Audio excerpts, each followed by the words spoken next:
वो घर जाना चाह रहा था। उसने ब्रिज क्रॉस किया और जैसे ही वो प्लेटफॉर्म पर आया तब उसने देखा रोहन के पैर कांप गए। उसने रोते रोते पूछा, फिर मैं कौन? लड़की ट्रेन की तरफ चढ़ते गई, जाते हुए बोली, जो यहाँ आता है वो वापस नहीं जाता। हेलो दोस्तों, मेरा नाम है नबील अहमद और मेरे चैनल कौन है पर आप लोगों का फिर से स्वागत है।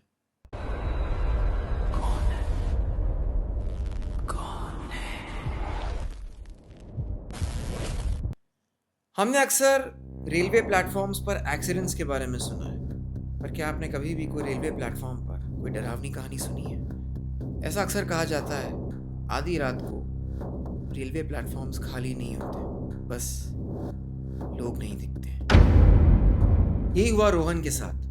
हमारी आज की कहानी का नाम है आखिरी प्लेटफॉर्म।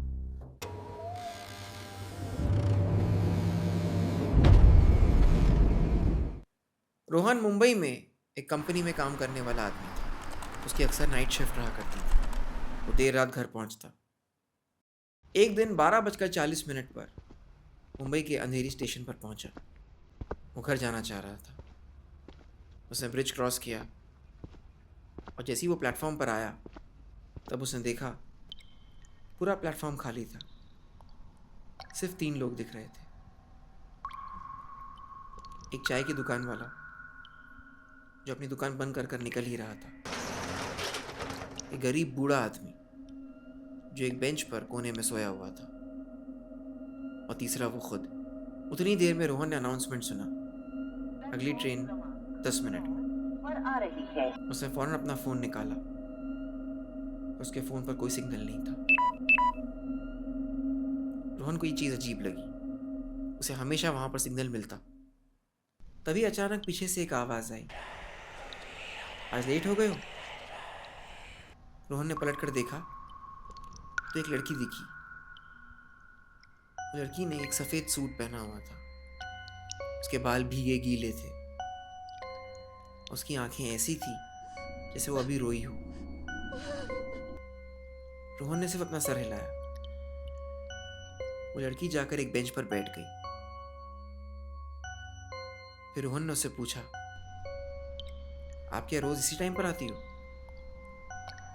लड़की ने थोड़ा सा मुस्कुराया और कहा, हाँ, पिछले 7 सालों से। रोहन को वो बात इतनी अजीब लगी। उसे लगा ये लड़की इस वक्त ऐसा मजाक कर रही है। थोड़ी देर बाद उस लड़की ने प्लेटफॉर्म के एंड पर इशारा किया।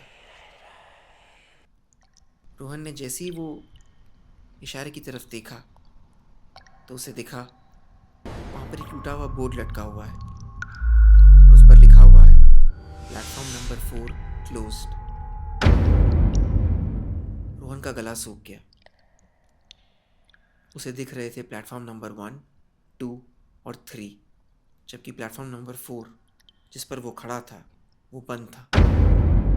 उतनी ही देर में वो लड़की धीरे से हंसने लगी और उसने कहा, इस प्लेटफॉर्म पर ट्रेन अक्सर लेट आती है। और तभी रोहन को दूर से ट्रेन आते हुए दिखाई दी। पर अजीब बात यह थी कि वो ट्रेन की कोई आवाज़ नहीं थी, ना ही कोई अनाउंसमेंट था। और तभी रोहन ने यह भी देखा कि उस प्लेटफॉर्म पर सिर्फ वो दोनों हैं, चाय वाला और वो बूढ़ा आदमी। दोनों गायब हो चुके थे। रोहन को डर लगने लग गया। उसे समझ में नहीं आया कि क्या हो रहा है। लड़की खड़ी हुई, धीरे धीरे उसकी तरफ चलकर आई। उतनी देर में ट्रेन भी आ गई। ट्रेन आकर प्लेटफॉर्म पर रुकी।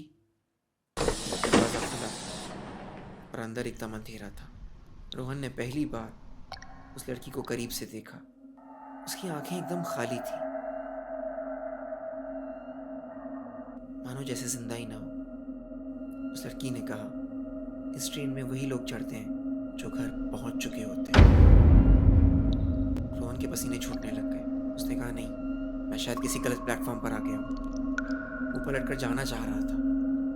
उतनी देर में उस लड़की ने उसका हाथ पकड़ लिया और धीरे से कहा, तुम ऑफिस के बाद सीधा यहाँ आए ना? रोहन ने हाँ कहा। तो लड़की ने मुस्कुराया और सवाल किया, फिर तुम्हें बीच का एक्सीडेंट कैसे नहीं याद है? रोहन एकदम शॉक हो गया। उसका दिमाग काम करना बंद हो गया।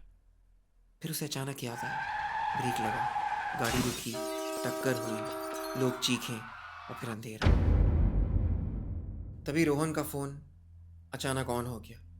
उसने अपनी स्क्रीन पर एक न्यूज़ अलर्ट देखा। एक एक्सीडेंट में एक जवान लड़के की ऑन द स्पॉट मौत। उसमें फ़ोटो रोहन का था।